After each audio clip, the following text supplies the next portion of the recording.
G'day guys, and welcome to my preview of Richmond and the Giants at the MCG. Going to be out of this world. I did say the Friday night clash is going to be huge, so this one has to be off the scales. It has to be said. Going to be 90,000 plus Tiger fans. There's going to be about 2,000 Giants fans, if that.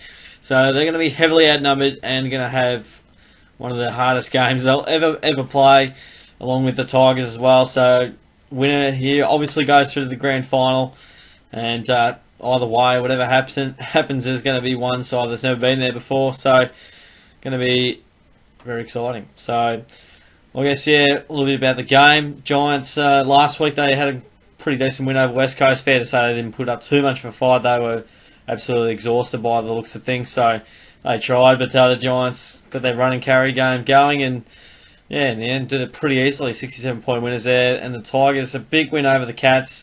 Week 1, 51-point winners there, and they had that game wrapped up nicely in the last quarter. And they've had a bit of a week off. Jack Rowell's been driving around in cars, so that's been a bit of fun for him. And massive game coming up, no doubt. And Tigers probably fancied more here.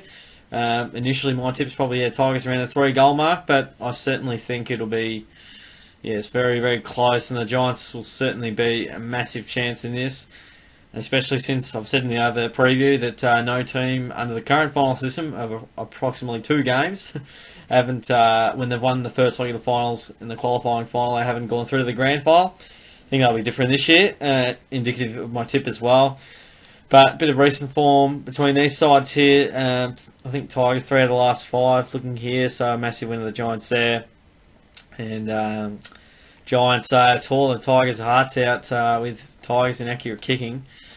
They couldn't quite get across the line there. Richmond, so that'll be the MCG is going to be a huge advantage for them, and I think the home ground advantage in these 2 games. We've got Adelaide, Geelong, and Richmond, the Giants here. The home ground's so huge, and that's why you've got to finish top 4 and top 2 especially, and at least win your first final. But look, Geelong probably in a better state of mind, having played consecutive weeks.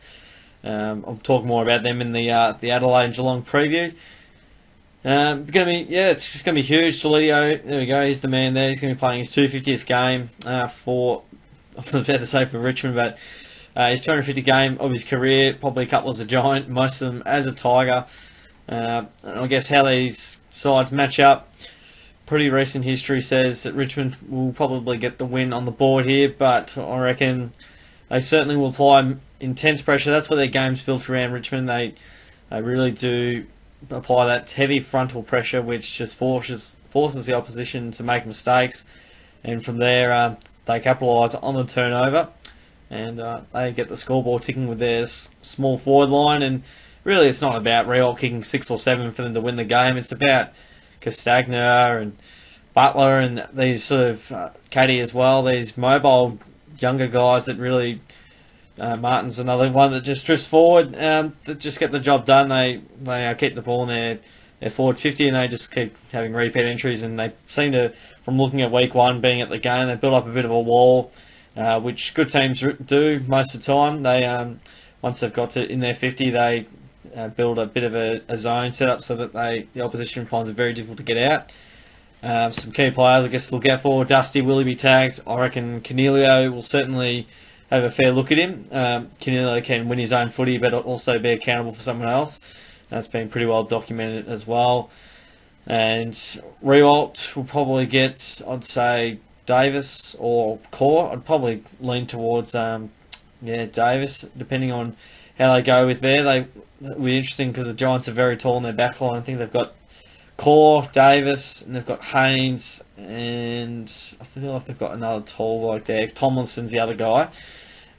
So they've got 4 190cm plus guys playing a very small forward line. So will be, who knows whether they'll go down on size there with the key backs, but certainly Williams will have to play that probably more accountable defensive role.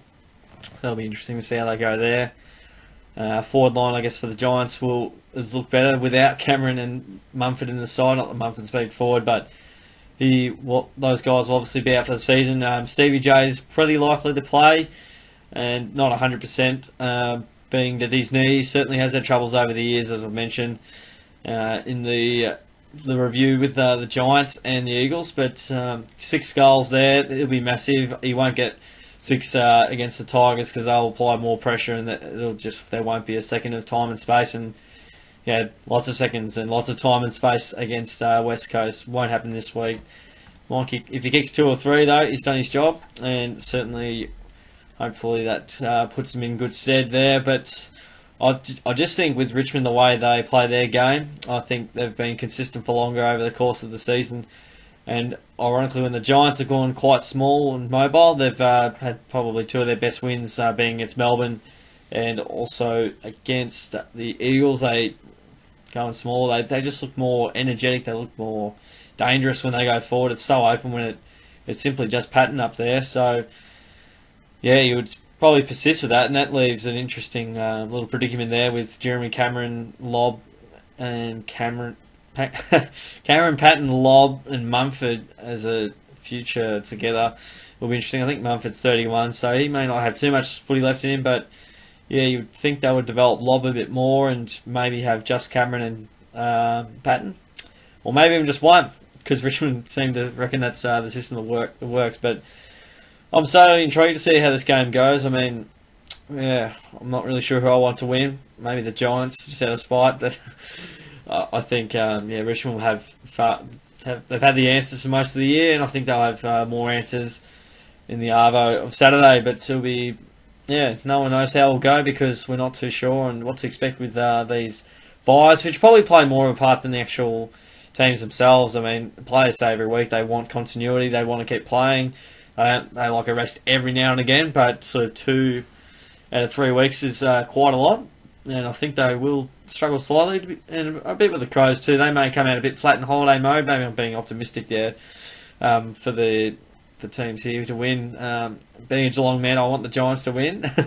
But look, I certainly think the Tigers will be the better side on the day. But very excited, and I hope you guys are too. So that's been a little bit of a preview. I reckon the Tigers around the 3-goal mark, and in my other game, if you want to check out the Cats and the Crows, I've got a bit of a preview there if you want to check out my thoughts on that. And feel free to stick around for more of those, and subscribe away to get updated with more of these. It'd be muchly appreciated. I've got the tips as well if you want to check those out. That'd be great. Thanks for hanging around. Subscribe away, and I'll catch you guys all next time.